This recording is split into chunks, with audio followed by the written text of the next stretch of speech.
Hello and welcome back to my channel. In this video I'm going to restore this 1949 Singer 15K.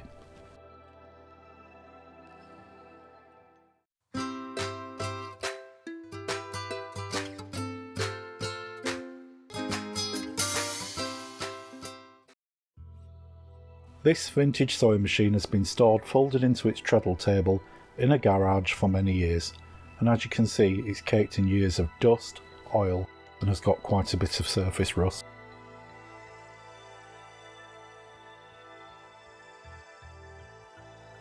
I'm working with the machine on an old tray. This is to catch any small parts that fall off, and also to catch any dirt, dust and oil.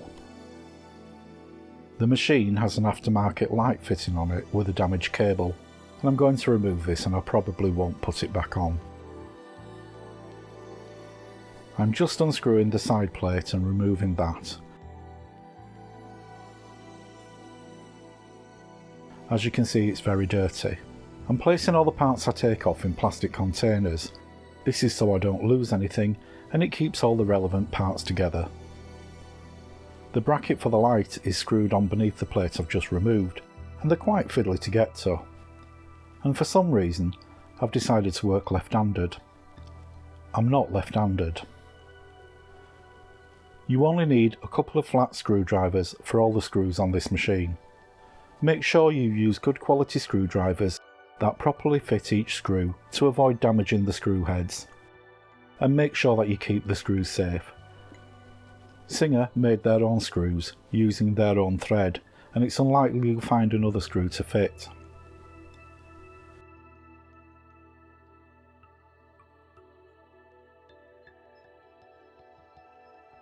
I'm snipping away the old treadle belt, which was quite rotten.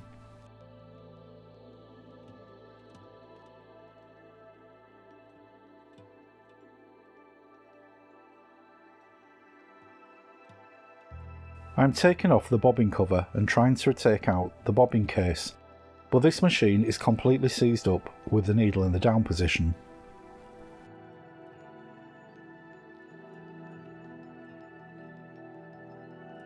I'm taking out the presser foot screw and removing the presser foot.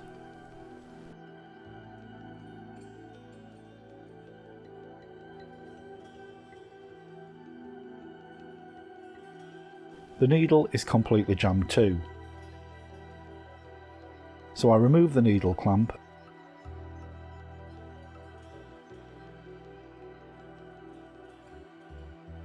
and using a pair of pliers to remove the needle itself. Of course, I'm going to discard the old needle. Its sewing days are well and truly over.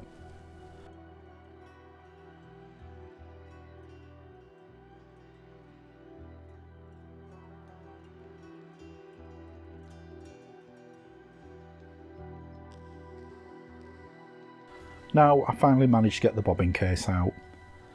As you can see, there's some corrosion and the bobbin still has thread on, and it's anyone's guess how old that stuff is. I'm unscrewing the screw at the top of the faceplate.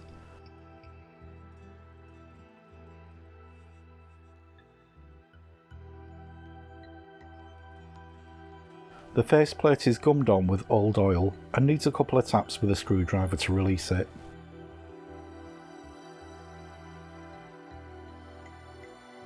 I'm using a ratchet screwdriver to take off the feed dog plate, as it's difficult to get to these screws with a normal long screwdriver.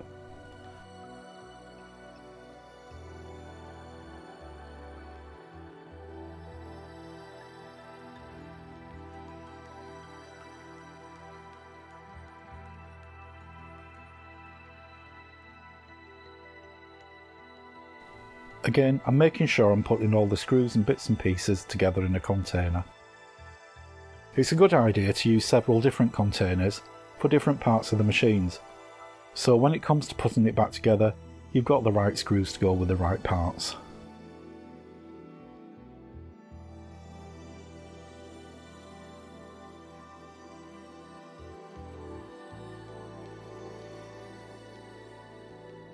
This machine is completely frozen, there's no movement whatsoever.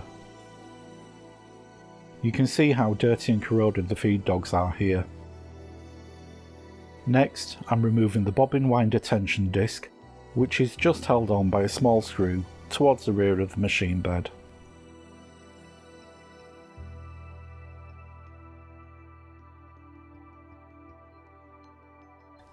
I'm now going to remove the hand wheel.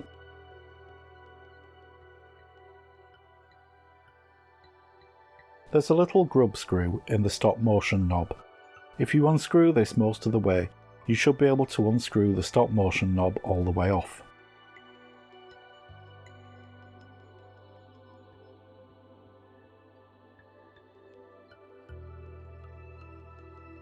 Behind this is a large washer with 3 tabs on it, and you should just be able to remove the hand wheel.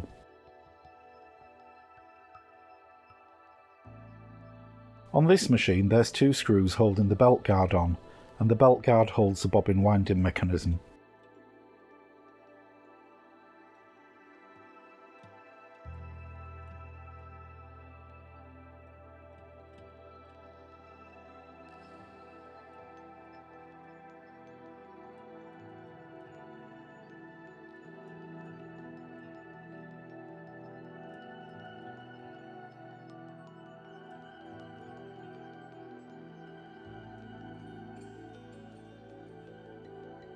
Remove the 2 screws and lift the belt guard up to remove it. Again, I'm using another plastic container for these parts.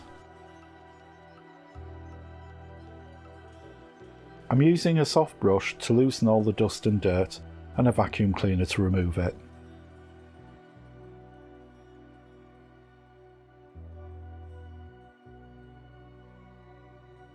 Try to get in all the nooks and crannies and remove as much of the dust as you can from the machine.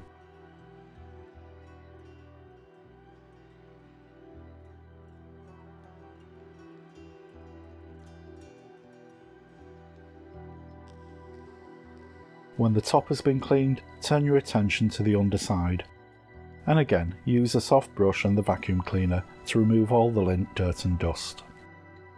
Make sure you get off as much loose dust and dirt from the underside as possible. This machine has a special plate attached for the treadle belt. These were used on machines in the workroom table style treadles. It's just 2 screws to remove it. Next I'm going to take some paraffin. In the States it's known as kerosene, and I'm going to brush this on all the moving parts.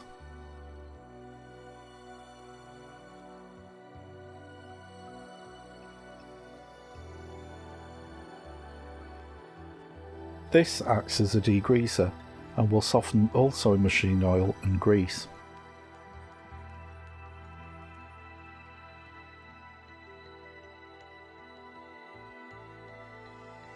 Paraffin is safe to use on sewing machines, however I would avoid getting any of it on the black japanned parts or any of the decals, because if the shellac finish is compromised it could damage the decals. Never use harsh chemicals or abrasives on the japanned finish, and never use water, as this will silver the decals.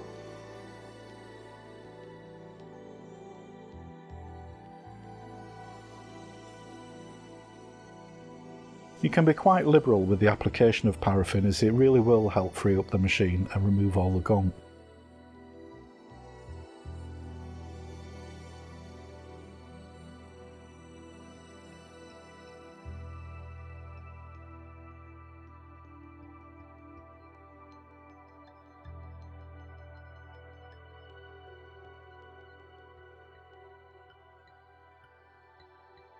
I also have some paraffin in a dropper bottle, and I'm going to just pop some in all the oiling points. Again, this will help clean and free up the machine.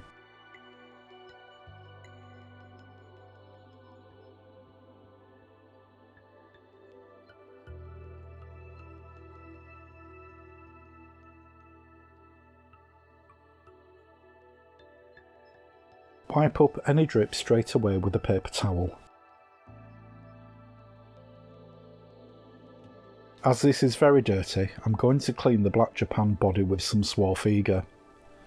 This is the original classic formulation with no pumice, which would be too abrasive. In the States, people use a similar product called Gojo, again without pumice, but that's not available here in the UK. Use suave with caution. It doesn't seem to affect the finish, but I would try it in an inconspicuous area first, just to make sure there's no reaction. And I'm not going to leave this on very long. I'm just going to massage it in with my fingers for a few minutes, and then wipe it off with a clean piece of old t-shirt material.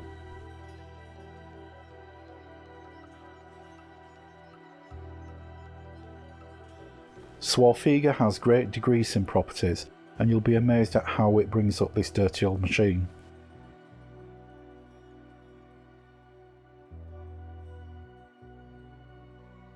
Normally, I wouldn't use anything other than sewing machine oil on an old machine, as we know that will not damage the finish.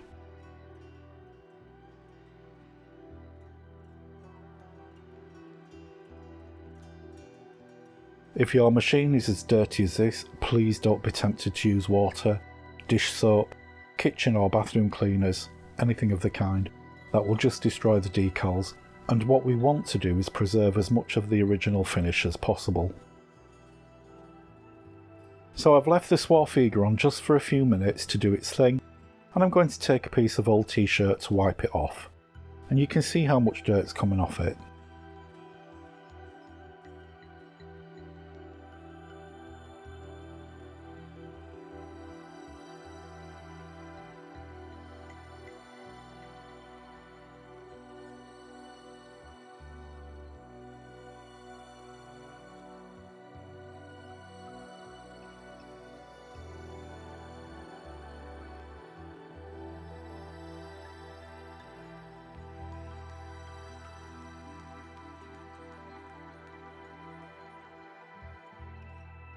If you find there's some areas still pretty dirty, you can repeat the suave step again.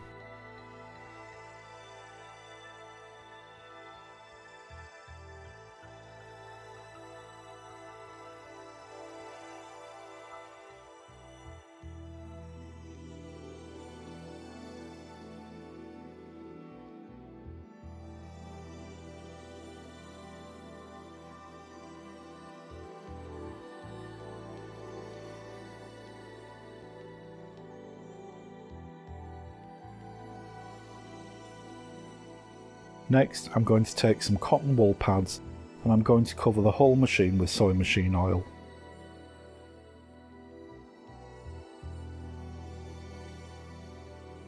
And while I'm at it, I'm going to put some in all the oil imports too.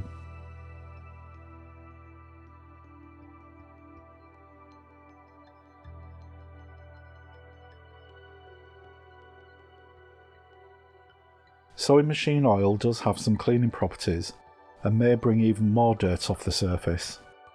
It's inert and it won't damage any paint or shellac finish.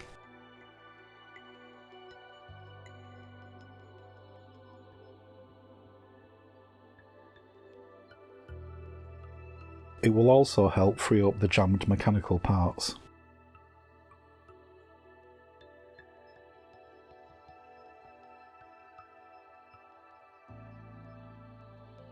A lot of the discoloration and rust you see on old machines is actually dried sewing machine oil. It can set like varnish, but new sewing machine oil will soften it and help remove it.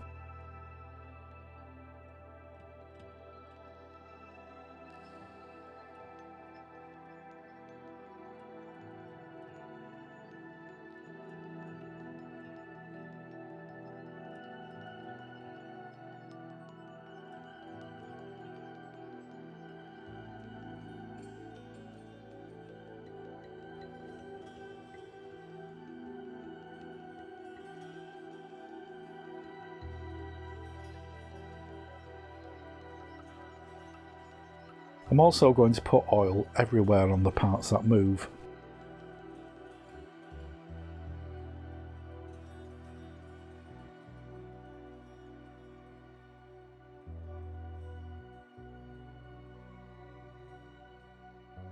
Again, underneath, I'm going to apply oil on all the moving parts, or at least where all the parts should move.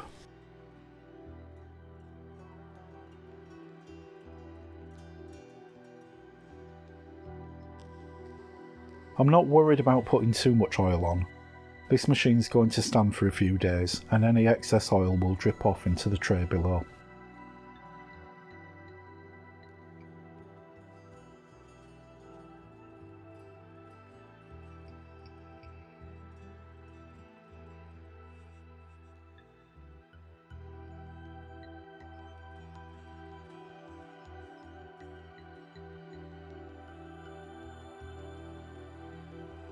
Well, I finally got the machine moving again. The paraffin and sewing machine oil did its job.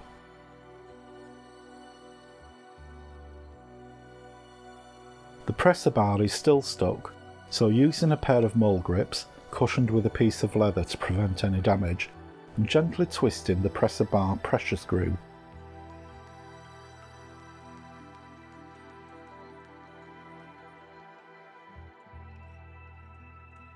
Until eventually I can unscrew it by hand.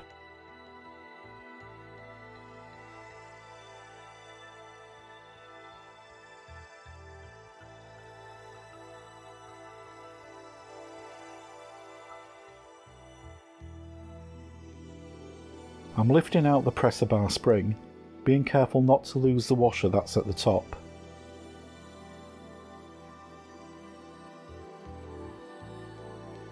And I'm using a pencil in the top with a light tap of the hammer to get the presser bar freed up. And as you can see, that frees it up nicely.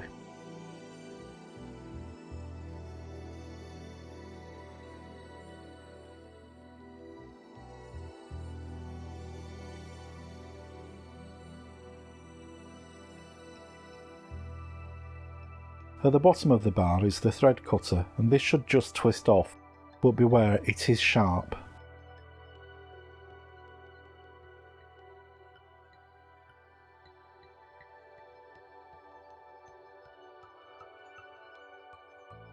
From the side, I'm removing the large screw that holds the take-up lever in place and removing that.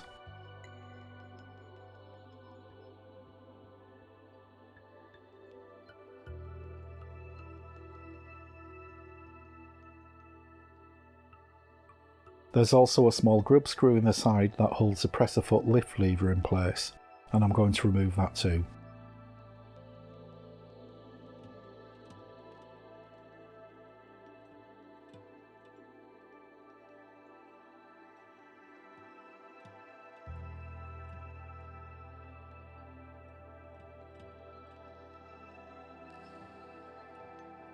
I'm using a pair of mole grips to get a hold of the pin that holds it in place and just wiggle it a little bit until it comes out.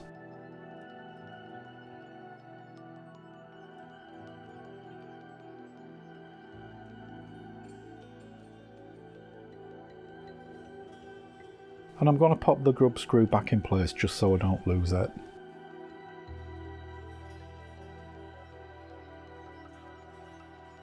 I'm also unscrewing and removing the stitch length adjuster.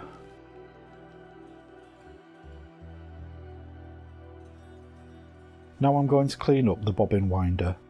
I'm going to take off the bobbin winder rubber, and as this is really seized, I'm just going to spray some WD-40 on to help free it off. It's not generally recommended to use WD-40 on sewing machines, but it's handy for freeing up seized parts, and besides, we're going to clean this part up and re-oil it. There's two large screws on the bobbin winder mechanism.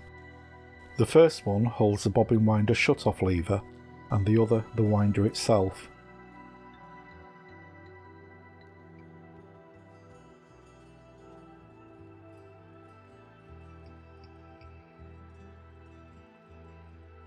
Under both of these is a spring. You need to be careful that they don't fly out and disappear into a dark corner of the room.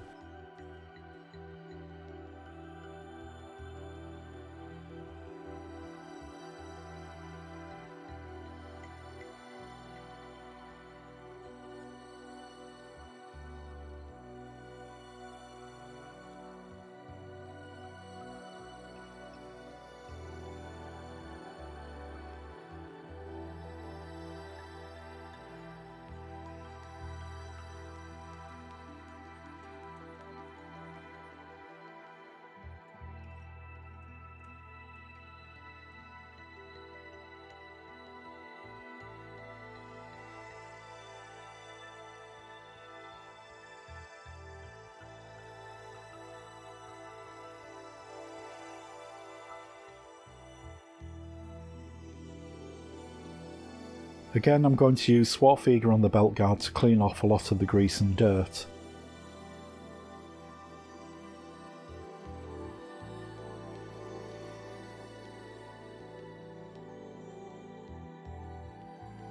Not forgetting to do the same with the hand wheel.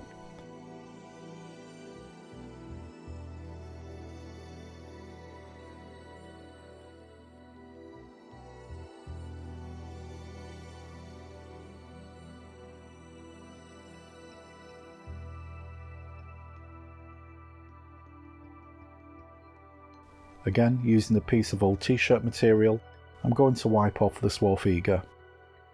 Old t-shirts are great for this, as they're practically lint-free and you can just throw them away when you've used them.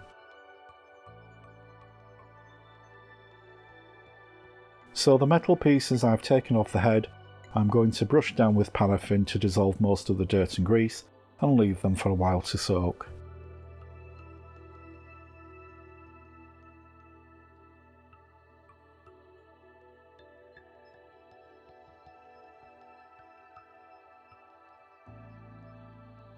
You can see the amount of caked on dirt on the take-up lever.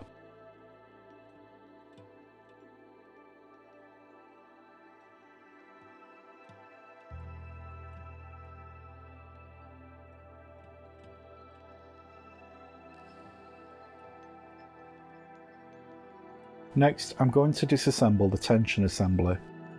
There's two small screws on the side. One is an adjuster and the other holds the assembly in place.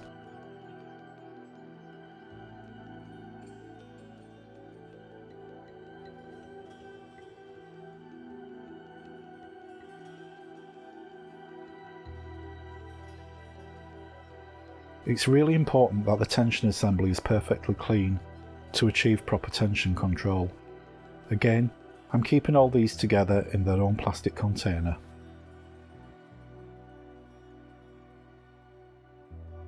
Unscrew the knurled nut at the top and remove the beehive spring and the tension discs.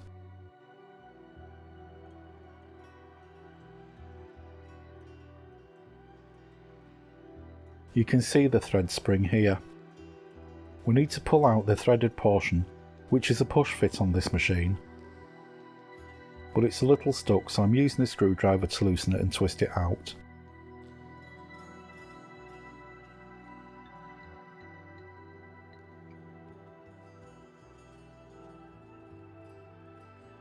Then pull the sleeve out.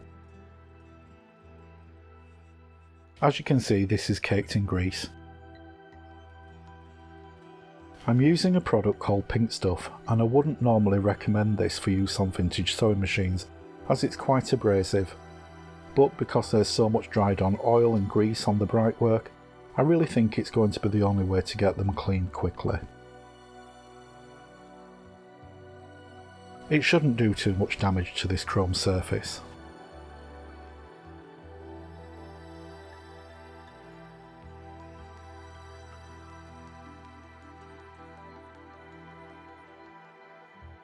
You can really see how easily it pulls off the old oil that has been turned to varnish.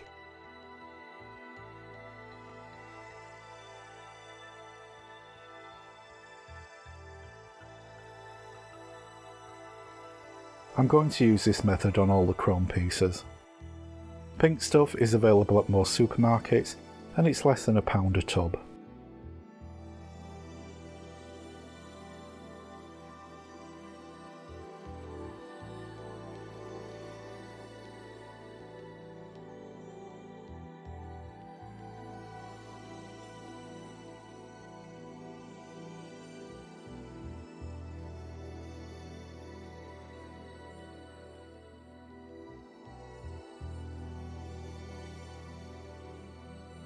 So once I've cleaned the parts with Pink Stuff, I rinse the pieces in warm water and dry them thoroughly.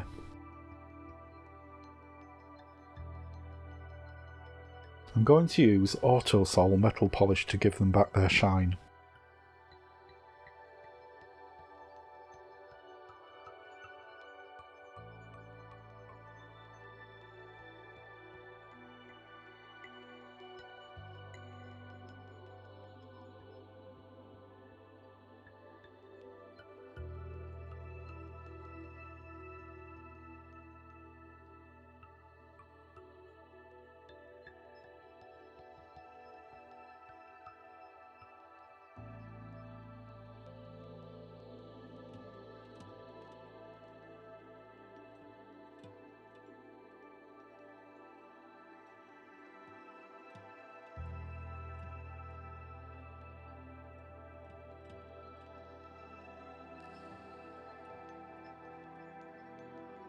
There's quite a bit of corrosion on some of these pieces, so I'm going to use some very fine wire wool to get rid of most of this.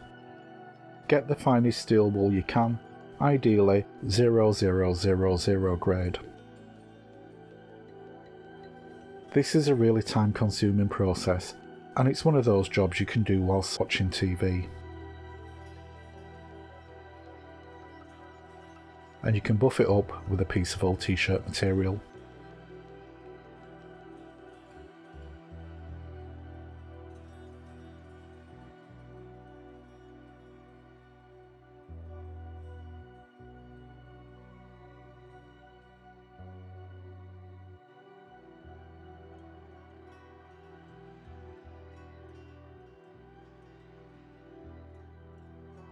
Use a cotton bud with some metal polish on to get into all the nooks and crannies that you can't reach with the cloth.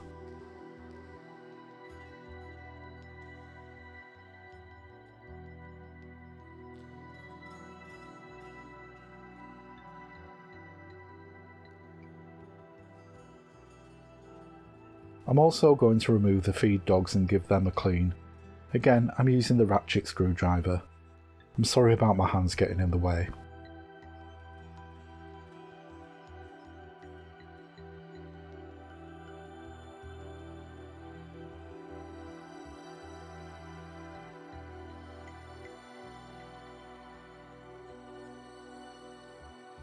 I'm going to turn the machine on its side, and I'm resting it on a cheap kneeling pad so there's no chance of scratching the body.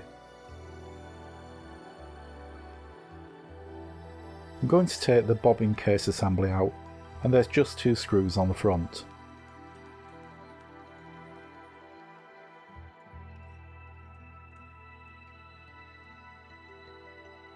Again, keep these parts in another container.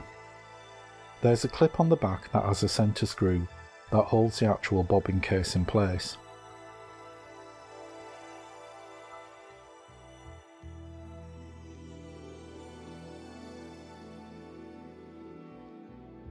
And it's completely glued together with dried sewing machine oil. So I'm giving it a quick wipe down, and I'm going to clean all the parts in paraffin. Again, I'm sorry about my hands getting in the way.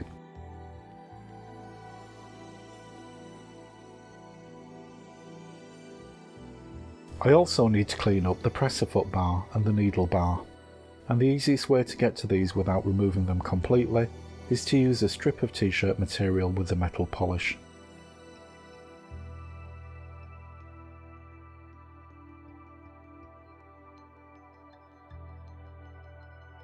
I'm carefully threading the strip of material behind the bar.